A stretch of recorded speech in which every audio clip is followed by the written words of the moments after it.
Hello guys, it's been a little while. I look like kind of a caveman, kind of a hobo, a little cross between that likes Gundam. But my name is Andrew and welcome back to the Impatient Hobbyist YouTube channel. Now, this is going to be, as the title says, a weekly whips video. I have not done one of these in a long time and the whips have changed. Gundam is not necessarily out per se, but it's not necessarily happening right now. So what we're going to be doing today is we're going to be going over the weekly whips, and if you haven't seen those before, I've been working on project after project after project, and this is going to be going over all of them, how they're doing, what has to come, stuff like that. So let's get into it, and this is going to be a bit more structured than the rest of my videos, or at least I'm trying to be. So let's start with the first whip. Alright, so I'm actually pretty excited about this one. As again, you've seen, this is Crocodiles Hook. This is a 3D printed version of Sir Crocodile, the former warlord of the government/sea, a recreation of his hook. Now, I got this file off Printables. You can go and get it right now. I scaled it up about 120% to make it look comically large and threatening or something. Because eventually, I do want to cosplay Sir Crocodile. He's one of my favorite One Piece characters, and I think it'd be a really good time. So, printed it out. I'm going to be getting to sanding and priming, painting, the whole thing eventually, but as you'll see with the next whip, that is taking a little more precedence. Okay, so this is the whip of the video. This has been the most important project to me, and this is also leading to a much bigger project down the road, but this is what we're starting with, okay? Now, if you've seen my YouTube Live or my TikToks, you'll recognize this guy. A life-size Primaris Space Marine Mark X Tacticus, I believe that's the full name, Space Marine helmet. So let me explain a little bit of what we have going on here, okay? It's in multiple parts still, but let me explain what's going on. So the top piece was actually 6 pieces, and what I did was I welded them from the inside. I'll be able to show you that right now. I plastic welded them together, and from there I used some Bondo along with this soldering iron that I got, and I've been learning how to weld with said soldering iron, and basically a lot of sanding, a lot of priming, a lot of finishing, a lot of Bondo. We are left with one solid piece. Now, you can't go throwing this stuff around, but at the same time, it is nice and solid, and it's working out really, really well. Going into the rest of the helmet, though, the front piece is now on the similar-ish stage that the top helmet piece is at. The back and the sides still need work, and then the little cosmetic details are much farther behind. Some of them actually still need printing, I think, but I'm working on the main frame right now, okay? But this is coming along really, really well.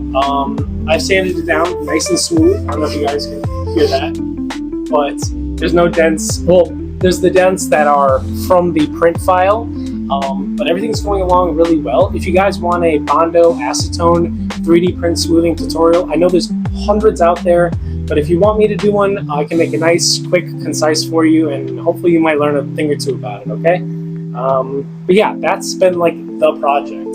This has taken up a lot of my time, a lot of resources, but it's completely worth it because in the end, and this is kind of the big reveal, in the end, I'm going to be doing a full set of Space Marine power armor. Yes. If you look at 3Demon's website, they have a full set of wearable Space Marine armor.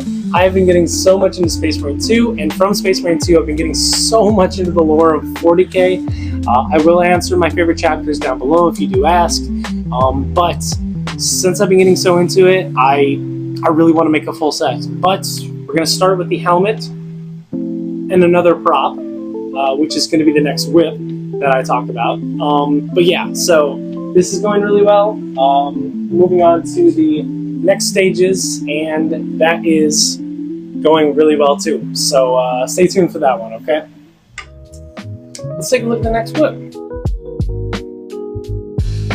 Okay, I'm currently holding up the next whip, and as you can see, it has disappeared from the shot. But let's lower it down and try not to make it split into a million pieces. Oh, probably better from this side. That is right, everybody. My second piece of my Space Marine cosplay is in fact a life-size chainsword. It's from 3 Demon, I might add, same creator. A lot of the smaller bells and whistles are not attached, and in fact, most of it is not actually pieced together, per se. But let me show you some of the details here.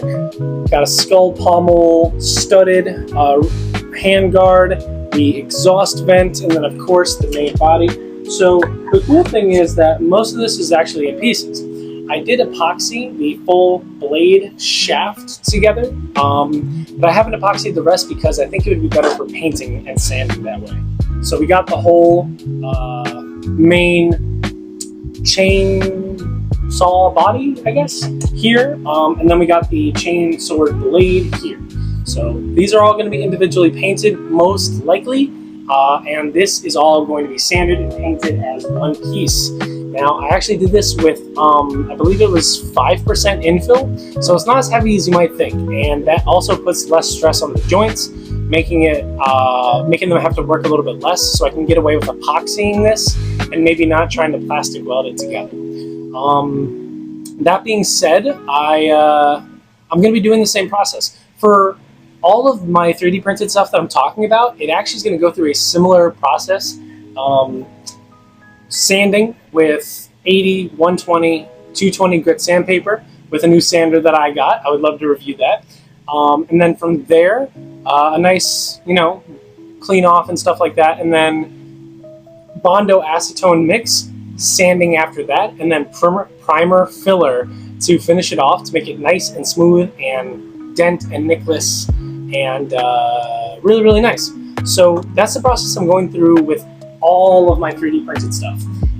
Crocodile hook, the helmet, the chainsword, and the next and final whip I will be talking about. So regarding the last whip, I did want to say this really quickly, guys. I am kind of a weeb. I'm not even going to lie to you. I know that I did a Supersonico Yu-Gi-Oh! Playmat review, and it got over 100 views, which I do thank you guys for. But I love anime figures, and I don't just mean anime girl figures, which I do love those too, but we have a whole thing, me and my fiance, of anime figures right past this camera. And I can go through that one day if you want. I'll have to ask her. But I love doing that stuff. But I wanted to, ever since I had the resin printer, I always wanted to print out my own anime figure, paint it, make a base, the whole nine. And funny enough, with the resin printer, I could never really get around to it the way I wanted to. But with an FDM 3D printer, I finally am able to. So let's move on to the last and final whip right there. Okay, so this is kind of a 2-in-1 whip, but it's the same thing in a different size. So for my first test, I took, and disclaimer, this is not for kids who I'm about to show, okay? This is more of an adult figure, and again, judge me, don't judge me. It is what it is, okay? We all love beautiful women, we love beautiful anime girls. Let's just be honest here, okay? So, this is the figure I printed out. This is done in a 0.12 layer height, and it is done with a 0.4 millimeter nozzle.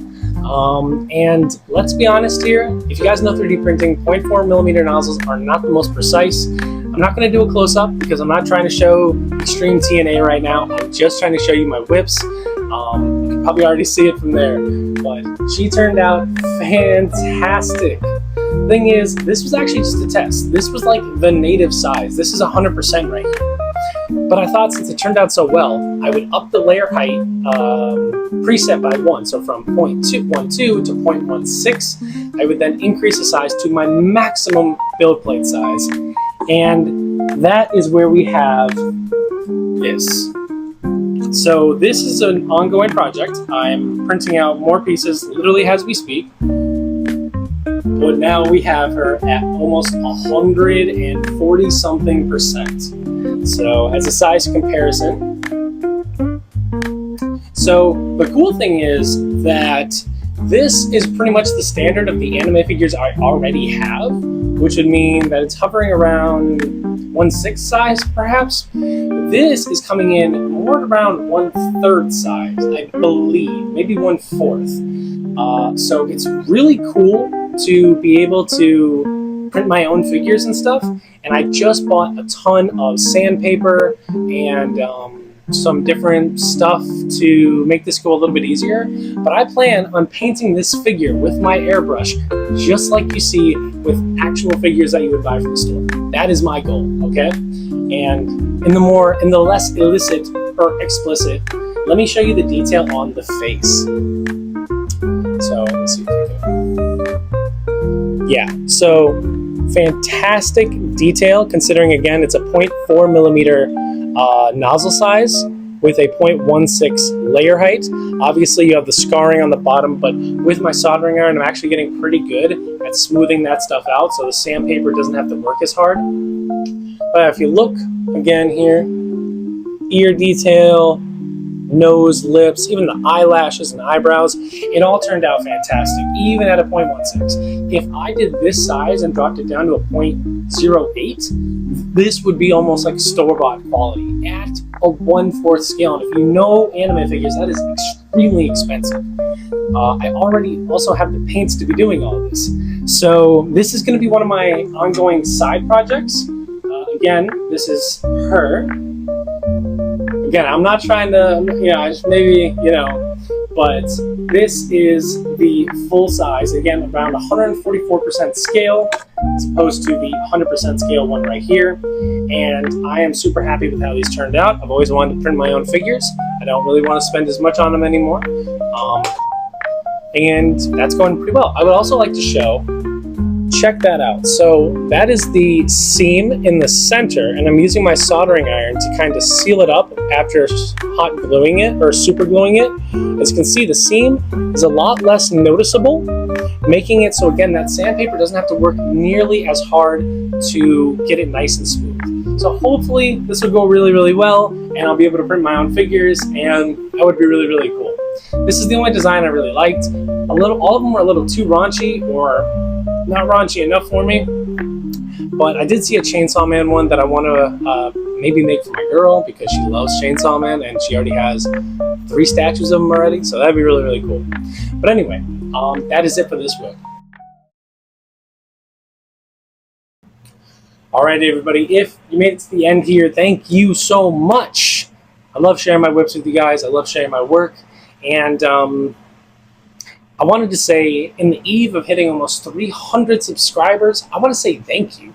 Thank you very, very much for being a part of this channel. Some of my videos hit views that I never thought I'd get in a million years. And some of you guys have been really inspiring and helpful for getting me to where I'm at.